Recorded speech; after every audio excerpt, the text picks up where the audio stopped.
Hello there. These comments are for AY, and this is the best news I've heard this week. I've been grading every day over and over and over, doing speaking and writing practice tests, and then I saw your email. I'm like, this is what it's all about right here. So let's take a look at the message that you sent me. You say, I want to say thank you for your services and feedback. I'm able to achieve my target score. I scored 29 out of 30 and I increased my speaking by 4 points. Your guidance helped me to reach that score. I appreciate your hard work, mentor. Thanks. And you're welcome.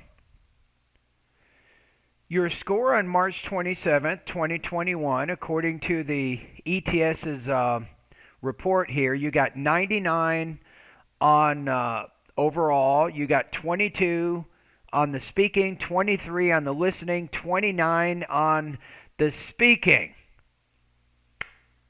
Wow. My goodness. And then you got 25 points on the writing section. You did it. You have finished the TOEFL once and for all. Now, what does it sound like to get that score? So I actually have a sample, one of your samples. I want you to listen to it. Think about what you did on March 30. I think that what you did on March 30 was a little bit better than what you did on March 15th. So you peaked exactly at the right time to reach that high score. Here's what you said on March 15. The topic of adoptive traits, which he described. Professor introduces the topic of adoptive traits, which he described as behaviors that help animals and plants to survive the forest fire. Furthermore, the professor gives to survive forest fires. I'd probably just make that plural. two examples of the plants to elaborate. Now notice that if you go over to the actual rubrics there, it says, and you said fire instead of fires, right? So it says under language use, it says may have some minor or systematic errors or imprecise use may be noticeable. They do not require listener effort. So systematic error might be not putting that inflectional plural S ending at the end of your verb there, or at the end of your noun. The concept of adoptive traits. Firstly, professor gives the example of Douglas fir plants. These plants have adopted thick bark.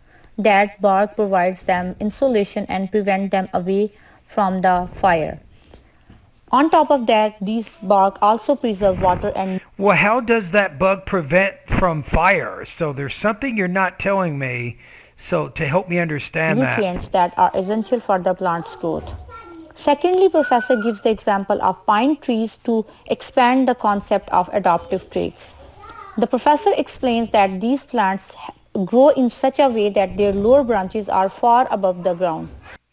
So if you look over here again, for topic development for 4, it says response presents clear progression of ideas and conveys the relevant information required by the task. It includes appropriate detail, though it may have minor errors or minor omissions. So it doesn't need to be perfect. Because that these bark also preserve water and nutrients that are essential for the plant's growth. Secondly, professor gives the example of pine trees to expand the Say the word pine trees. Concept of adoptive traits. Good. I like how you show how that last example kind of connects to what you're trying to say. The professor explains that these plants grow in such a way that their lower branches are far above the ground. Okay. Because their lower branches are far above the ground, the fire cannot reach them.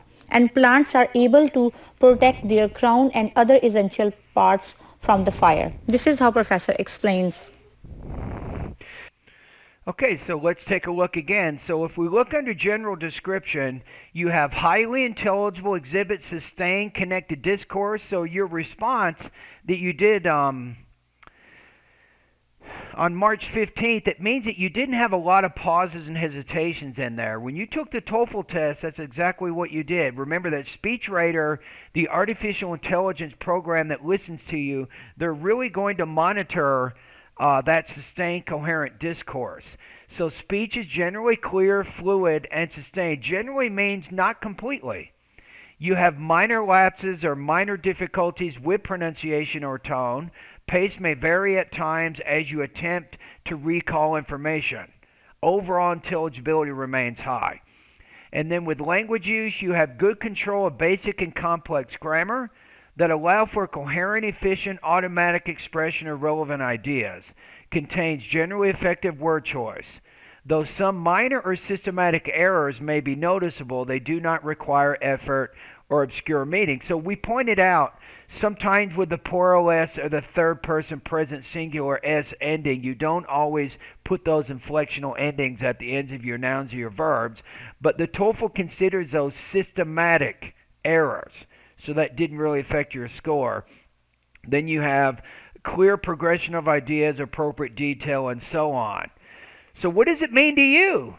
You're done. You finished the TOEFL once and for all.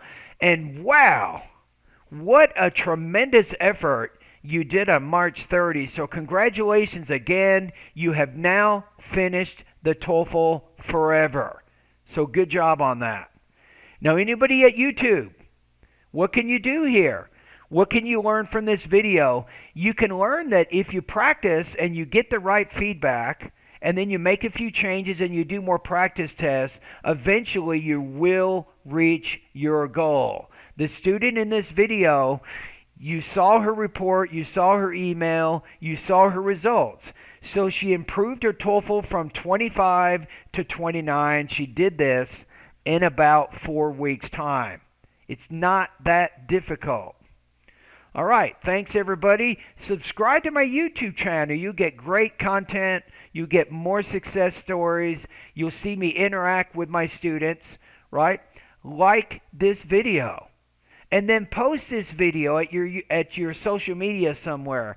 A lot of students are out there, they don't think that they can get that 26 or higher on the speaking. But you can see from this video that you can do this. It is entirely possible to reach that goal.